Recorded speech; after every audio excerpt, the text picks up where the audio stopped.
It is hard to overestimate the impact that the insurrection, that riot, the attack on our Capitol had on the officers charged with defending the Capitol that day. One officer was killed and 140 were injured. And in the days after the insurrection, at least 4 officers who responded to the riot committed suicide. But while much has been said about the trauma that they suffered, I sat down with a lieutenant of the Capitol Police who hopes history remembers something else. In the battle for our Capitol, there was chaos and viciousness, heroism and bloodshed. And there was something else, something that gets overlooked about that battle: victory. We fought back, we were vastly outnumbered, and we won.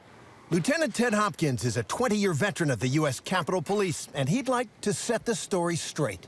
I've been sort of disheartened at what I've seen thus far, the narrative being, in that we were just victims in this. The vast majority of the officers really just, in spite of getting knocked down, stepped back up and got back up and did their jobs. We will never give up. We will never concede.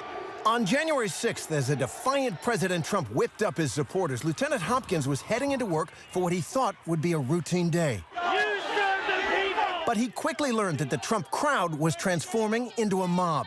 Their target, the Capitol that Ted Hopkins was sworn to defend. As I was coming to work, I started hearing more and more about how things were going south, and I just started getting more and more angry. By the time he arrived, the battle was on. And these scenes, Capitol Police overwhelmed, the mob smashing windows, looting, threatening violence. These have become the defining images of what happened that day. But from the first moments after the Capitol was breached, the counteroffensive was underway, and Ted Hopkins, you can see him there, was in the thick of it. I was at a bit of an advantage, as I had already realized, I guess, to some extent, how bad it had gotten. So we were able to respond in and basically say, we are going on offense here, we're not taking one more step back, and we're going to get these people out of here. Hallway by hallway, step by step, they turned the tide.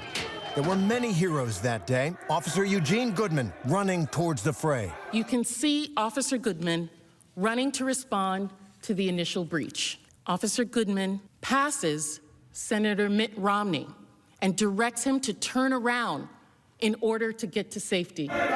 And then, as the world has seen, Officer Goodman alone, thinking fast, improvised a bold and brave maneuver, diverting the mob from where Vice President Mike Pence and members of the Senate were evacuating to safety just a few yards away. Down in the crypt of the Capitol, a pitched battle was raging. I decided to stand my ground there. Officer Harry Dunn was in the crypt, and he recalled the fight there in testimony last summer. One of the invaders approached me like he was going to try to get past me and head down the stairs. I hit him, knocking him down. Lieutenant Hopkins rallied his fellow officers. I just kept asking them, are you guys as pissed off as I am? And the universal answer was yes. And without hesitation, they all jumped into the fight, and they all knew they were outnumbered and did amazing things. There were casualties, 140 officers injured, dozens hospitalized. Officer Michael Fanone dragged out into the mob in the fight for the West Front, beaten, kicked, repeatedly tasered with his own weapon, suffered a heart attack and a concussion. It looked like a medieval battle scene. People ask, were you afraid? I was mad. I mean, it occurred to me as I was seeing my friends walk by me, you know, bleeding from the head and holding their arms like they were broken, things like that. It didn't inspire fear, it just made it real, you know, and it made me more mad. 5 people died in connection with the attack that day. Officer Brian Sicknick, who was pepper sprayed by attackers, you see him here staggering away, died the next day after suffering strokes. I lost a good friend of mine, Brian. That's the part that hurts the most. The D.C. medical examiner ruled that Sicknick died of natural causes, but Ted Hopkins isn't buying it. Do you think Brian Sicknick died because of the fight that day? Absolutely, absolutely. I rode bikes with him every day for years. I mean, he worked for me for 9 years. He was a healthy guy. It's highly unlikely that a person as healthy and young as he is just happened to have a series of strokes the next day or that day. There's not a single person in this department that believes that was a coincidence, that he just died of natural causes. It was the worst day in the history of the Capitol Police and one of the worst days in the history of our democracy. Who do you blame? Just stupidity.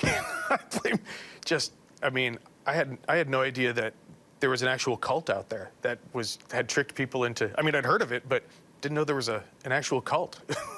At the end of the day, the votes for President of the United States are as follows. this subdued moment of constitutional governance, this is what victory looked like.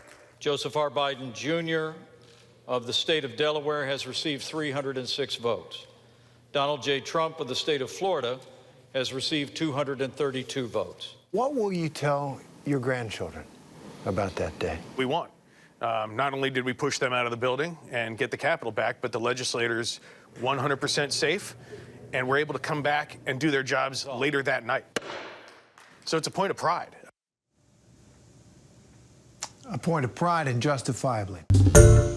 Hi everyone, George Stephanopoulos here. Thanks for checking out the ABC News YouTube channel. If you'd like to get more videos, show highlights, and watch live event coverage, click on the right over here to subscribe to our channel, and don't forget to download the ABC News app for breaking news alerts. Thanks for watching.